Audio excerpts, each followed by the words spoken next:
मत्स्येंद्रनाथ और दत्तात्रेय को इस परंपरा में सबसे महान योगियों के रूप में जाना जाता है।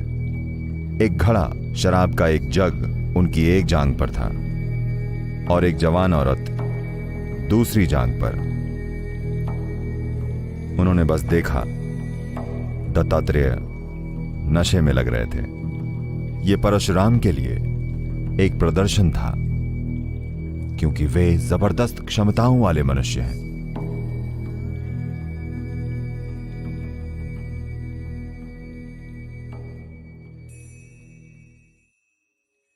योग की कुछ परंपराओं में वे योगियों को 3 श्रेणियों में बांटते हैं।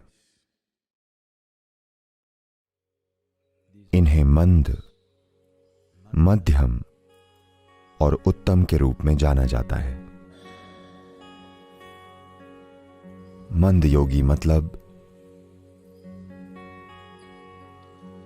उन्होंने ये जान लिया है कि चेतन होना क्या होता है।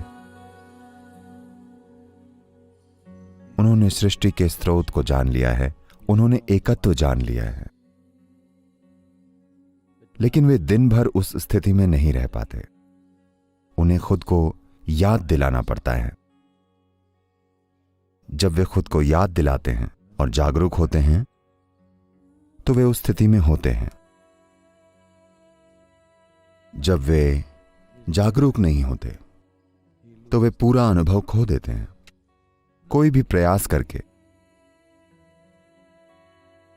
24 घंटे चेतन नहीं रह सकता।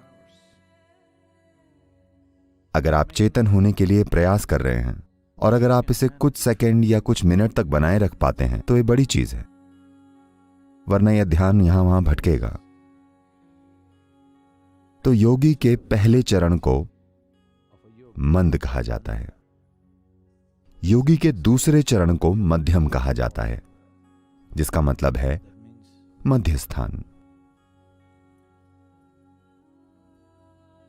वे लगातार बोध पाते हैं, लेकिन भीतरी आयाम और जो परे है वो बोध में है, पर जो यहां है वे उसे संभाल नहीं पाते। आपने भारत में होने की वजह से बहुत से योगियों के बारे में सुना होगा,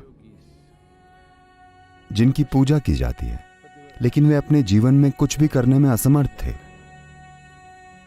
उनमें से कई योगियों को उनके जीवन के कुछ चरणों में खाना खाने और टॉयलेट जाने के लिए भी याद दिलाना पड़ता था। उस चीज की भी देखभाल करनी पड़ती थी। वे असहाय शिशुओं जैसे हो गए थे, लेकिन अपने भीतर वे एक शानदार स्थिति में थे। पर वो जितनी भी शानदार हो, आप उस स्थिति में नहीं रह सकते, क्योंकि भौतिक दुनिया से अलग हो जाने पर आप भौतिक शरीर में नहीं रह सकेंगे।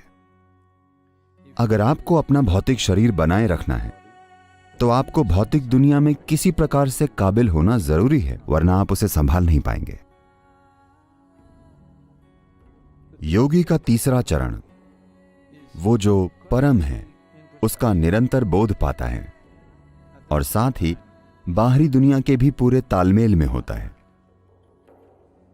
इस हद तक कि आपको पता ही नहीं चलेगा कि वो वाकई योगी है या नहीं।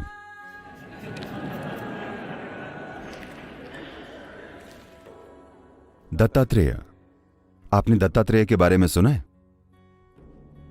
दत्तात्रेय? ओह, यह अच्छी बात है, क्योंकि मत्स्येंद्रनाथ और दत्तात्रेय को have been held as the greatest yogis in the tradition. इस परंपरा में सबसे महान योगियों के रूप में जाना जाता है। बाकी सभी आत्मज्ञानियों में से इन दोनों को सबसे महान माना जाता है। Matsyendranath Because of the way he existed. वे इस तरह से जीते थे कि लोग उन्हें शिव का अवतार मानते थे। दत्तात्रेय के बारे में उनके आसपास के लोग कहते थे कि वे शिव, विष्णु और ब्रह्मा इन तीनों का एक साथ अवतार हैं। ये लोगों का तरीका है उनके बारे में बताने का। जब उन्होंने उस व्यक्ति के बारे में कोई चीज देखी कि वे इंसानी रूप में तो हैं, लेकिन कुछ भी इंसानों जैसा नहीं है, इसका मतलब यह नहीं है कि वे अमानवीय हैं, पर इंसान निश्चित रूप से नहीं थे। तो जब उन्होंने ऐसे गुण देखे तो वे उनकी तुलना सिर्फ शिव, विष्णु और ब्रह्मा से करने लगे। वे बोले ये इन तीनों का अवतार हैं। तो आप देखेंगे कि दत्तात्रेय की कुछ तस्वीरों में 3 सिर होंगे, क्योंकि वे तीनों का अवतार हैं।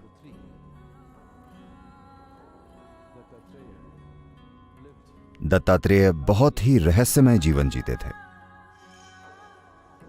जो पंथ उनसे शुरू हुआ वो आज भी कुछ चीजों का पालन करते हैं। वो एक शक्तिशाली पंथ है। आपने निश्चित रूप से कानफटों के बारे में सुना होगा। वे दत्तात्रेय को पूजते हैं। आज भी वे काले कुत्तों के साथ घूमते हैं।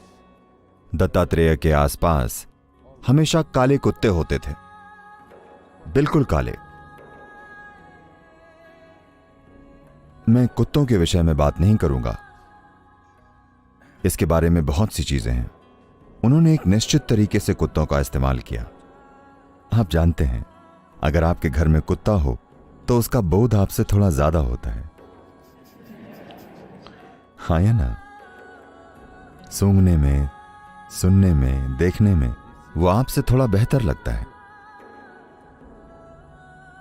तो दत्तात्रेय कुत्तों को अलग स्तर पर ले गए और उन्होंने वे कुत्ते चुने जो पूरी तरह से काले थे। आज भी कानफटों के पास ऐसे कुत्ते होते हैं। वे उन्हें चलने नहीं देते, उन्हें अपने कंधों पर उठाकर चलते हैं, बड़े कुत्ते। क्योंकि ये दत्तात्रेय का पालतू जानवर था, तो वे उनके साथ विशेष व्यवहार करते हैं। 200 पीढ़ियों के बाद भी जो उन्होंने तय किया आज भी वैसा ही है। वे आज भी आध्यात्मिक खोजियों के सबसे बड़े पंथों में से एक हैं। जब परशुराम, कुल्हाड़ी मारने वाले इंसान, उन्हें जो भी दिखा उन्होंने कुल्हाड़ी से काट दिया, अपनी माता को भी। एक बहुत ही ज्यादा अस्थिर भावनाओं वाला इंसान। कई तरीकों से युद्ध में हिस्सा लिए बिना ही परशुराम ने कुरुक्षेत्र युद्ध का भाग्य तय कर दिया था। उन्होंने कर्ण को शुरू से ही उस तरह बनाया था। उनमें जबरदस्त क्षमताएं थीं, पर उनकी अस्थिर भावनाएं उन्हें परम तत्व का बोध जीवन के हर पल में नहीं होने देती थी। वे बोध पाते थे और खो देते थे। ऐसा चलता रहा और ज्यादातर वे बोध खो देते थे। तो वे कई सारे गुरुओं या शिक्षकों के पास गए। जब उन्होंने देखा कि उनके पास वो नहीं है जिसकी उन्हें तलाश है, तो उन्होंने उन्हें मार दिया। हाँ,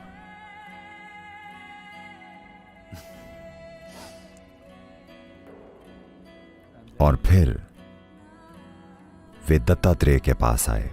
लोगों ने उन्हें बताया, दत्तात्रेय आपके प्रश्नों का उत्तर है। वे आए, कुल्हाड़ी अब भी साथ थी। जब वे दत्तात्रेय के स्थान की ओर आ रहे थे, तब कई आध्यात्मिक साधक इकट्ठा हुए थे। वे उनके आश्रम को देखकर यह कहते हुए भागने लगे कि यह कोई आध्यात्मिक जगह नहीं है।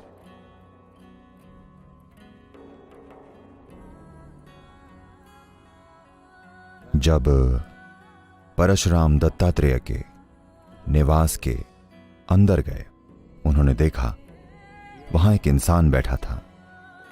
एक घड़ा, शराब का एक जग उनकी एक जांघ पर और एक जवान औरत दूसरी जांघ पर। वे बस देखते रहे। दत्तात्रेय नशे में लग रहे थे। परशुराम ने उन्हें देखा और अपनी कुल्हाड़ी आखिरी बार नीचे रखी और उन्हें प्रणाम किया।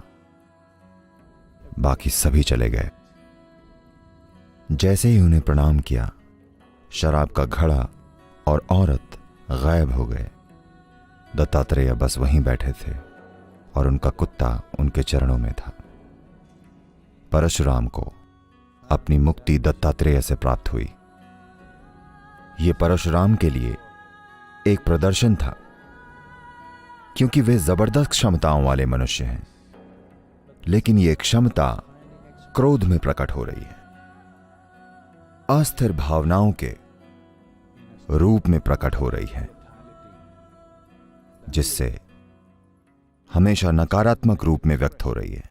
जबरदस्त शक्ति नकारात्मक रूप में व्यक्त हो रही है। तो दत्तात्रेय ने एक तरह का जाल रचा, और जब परशुराम शराब और औरत से और उनके नशे से परे देख पाए, और साथ ही ये भी देख पाए कि दत्तात्रेय परम तत्व के निरंतर संपर्क में हैं, उस पल उनका बोध खुल गया। अगर उनमें जीवन भर इतना बोध होता तो बहुत से लोग कुल्हाड़ी से बच जाते।